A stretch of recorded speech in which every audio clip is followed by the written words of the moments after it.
ये टेस्ट लिया जा रहा है 11th वाले स्टूडेंट लोग के लिए जो मूव करेंगे 2 महीने के बाद 12 के लिए। तो ये टेस्ट कम स्कॉलरशिप कम एडमिशन टेस्ट हम लोग ले रहे हैं। इसमें क्या होगा कि बच्चे का हम लोग यहाँ पे टेस्ट ले रहे हैं। टेस्ट में जितने बच्चे नंबर मार्क्स आएंगे तो मार्क्स के अकॉर्डिंग हम लोग उनको स्कॉलरशिप देंगे। तो स्कॉलरशिप अप टू 100% तक है। बच्चे 100% अप टू मतलब कि इसमें स्कॉलरशिप पा सकते हैं। ये टेस्ट के थ्रू से ही बच्चे हमारे पास 12 में हमारे पास बच्चे एडमिशन लेते हैं। और अगर बाय चांस कोई बच्चे टेस्ट नहीं दे पाए हैं, स्कॉलरशिप नहीं दे पाए हैं, तो उनके लिए नेक्स्ट संडे फिर टेस्ट है। तो हम लोग ये टेस्ट 15 साल से साइंस पॉइंट चला रहे हैं। तो हर एक ईयर हम लोग बच्चे लोग को स्कॉलरशिप टेस्ट देते हैं, जिससे बच्चे लोग को फीस में राहत हो जाती है, डिस्काउंट हो जाती है, जिससे बाकी वो पैसे से बुक खरीद पाते हैं। सर प्रयास 24 है क्या? ये प्रयास 24 नाम हम लोग नाम दिए हैं कि हर एक साल जो हम लोग 11 से बच्चे 12 मूव करते हैं, उस बैच का नाम हम लोग दे देते हैं स्कॉलरशिप में प्रयास 24। अगले बार प्रयास 25 होगा। अच्छा, जो 20 क्या बोलते हैं, जो स्कॉलरशिप आप दीजिएगा जी, जिन बच्चों को दीजिएगा, तो उन बच्चों को क्या बेनिफिट होगा, मतलब कितना राहत मिल पाएगा? राहत 100% तक राहत मिलेगी। जो पढ़ने में बहुत आगे हैं, जो लीड कर रहे हैं, तो उनको अप टू 100% तक होगा। और एक बात और कि मान लीजिए कुछ ऐसे बच्चे हैं, एक तो पढ़ने के साथ चलिए जो पढ़ पाएंगे तो वो स्कॉलरशिप ले लेंगे। कुछ ऐसे बच्चे होंगे जो एकदम ही जिनको दिक्कत है, परिवार में बहुत ही ज़्यादा दिक्कत है, तो वो स्कॉलरशिप नहीं भी देंगे, वो डायरेक्ट आएंगे, उनके गार्जियन के साथ मिलेंगे, तो उनको डायरेक्ट हम लोग उनको क्या कर देते हैं, छूट देते हैं वैसे बच्चे को। कितना फ़ी लगता है आपके कोचिंग? हमारे फीस जो रहता है, जैसे 3 सब्जेक्ट का, जैसे यहाँ पे हम लोग लेते हैं तो 21,000 रुपया 3 सब्जेक्ट का होता है, 21,000। तो उसमें हम लोग से 100%, 80%, 70% ही डिस्काउंट मिल जाता है। मतलब 1 ईयर कोर्स का? 1 ईयर कोर्स का 21,000। और जिसका 100% जो स्कॉलरशिप मिलेगा उसमें कुछ नहीं? उसको तो कुछ लगना ही नहीं कुछ। अच्छा, कितने बच्चों को चयन करेंगे आप? यहाँ पे हमारे पास जैसे कि हर एक साल हमारे पास यहाँ से बच्चे कम से कम 800, 900, इस बार का 1000 का बैच बनाने का है कि 1000 बच्चे कम से कम यहाँ से बच्चे लिखें, और हर एक साल लिखते हैं।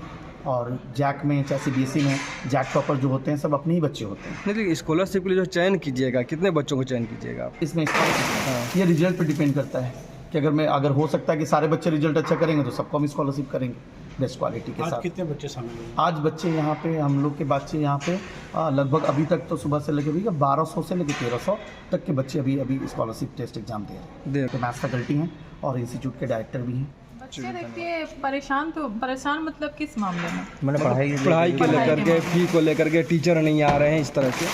देखिए हमारे यहाँ का जो अरेंजमेंट है, तो टीचर नहीं आने वाला प्रॉब्लम तो नहीं होता है, क्योंकि हम लोग क्लास से 15 मिनट पहले ही टीचर को अवेयर कर लेते हैं कि वो पहुँच रहे हैं या नहीं पहुँच रहे हैं। क्योंकि आज के टाइम में समय जो है वो काफ़ी कीमती है, तो बच्चों का भी टाइम बर्बाद होगा। और मतलब मैनेजमेंट के साइड से हमारे यहाँ कोई प्रॉब्लम नहीं रहती है, ठीक है। लेकिन जो फीस की बात करें, फैकल्टी जो है हमारे यहाँ पे सारे बीटेक हैं, कुछ एमटेक भी हैं, ठीक है, और कुछ तो डॉक्टर भी हैं। तो सारे हाईली क्वालिफाइड है और एक्सपीरियंस टीचर है, मतलब किन्हीं को 10 साल का एक्सपीरियंस है, किन्हीं को 5 साल का एक्सपीरियंस है, तो सारे अच्छे फैकल्टी है हमारे। तो टेस्ट सीरीज में जो क्वेश्चंस हैं आपके, वो किस लेवल के हैं?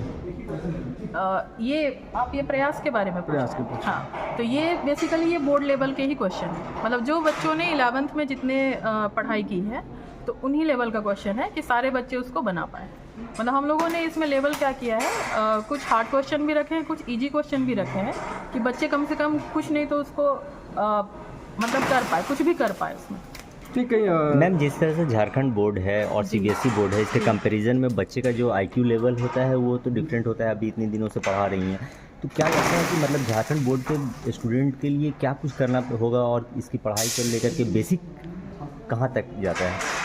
देखिए सर, हमारे यहाँ क्या है ना, हमारे यहाँ CBSE के भी बच्चे, ICSE के भी हैं, जैक के भी हैं। तो जैसा आपने IQ लेवल की बात की ना, तो मेरे यहाँ जितने बच्चे हैं तो जैक वालों का भी IQ लेवल वैसा ही है जैसा CBSE का। तो हम लोग यहाँ पे कंपेयर नहीं करेंगे कि नहीं CBSE का IQ ज़्यादा है या जैक का। जैक वाले बच्चे जैसे अभी हमारे बहुत सारे 11th में ही हमारी बच्ची लोग अभी टॉप की है, उस लाइन में टॉप की है, हर्षिता कुमारी झा 94%। तो वो नहीं बोला जा सकता है कि IQ लेवल इनका ज़्यादा या इनका कम है। मतलब हम लोग यहाँ पे ऐसी तैयारी करवाते हैं कि वो बोर्ड मैटर नहीं करता। वो तो आपके मतलब आपके इंस्टीट्यूट में आने पर जो है उसका IQ लेवल बढ़ जाता है या वो ज़्यादा प्रिफर करती है? हाँ, एक हम लोग क्या सहयोग देते हैं, जैक वालों को क्या प्रॉब्लम आती है, वो आते हैं हिंदी बोर्ड से। इंग्लिश बोर्ड वाले के लिए तो प्रॉब्लम नहीं है। जैक का 2 ये हो गया, एक जैक इंग्लिश है, एक जैक हिंदी है, ठीक है। तो इंग्लिश वालों के लिए तो प्रॉब्लम नहीं होती है, लेकिन जो हिंदी बोर्ड से आते हैं तो उनको थोड़ा सा लैंग्वेज प्रॉब्लम होता है, क्योंकि वो लोग स्कूल से सारा कुछ हिंदी में पढ़ के आते हैं, साइंस अचानक से इंग्लिश हो जाता है, तो उसमें हम लोग खासा ध्यान देते हैं कि स्टार्टिंग का 1-2 मंथ उन लोग को हिंदी और इंग्लिश दोनों यूज़ करके हम लोग पढ़ाते हैं।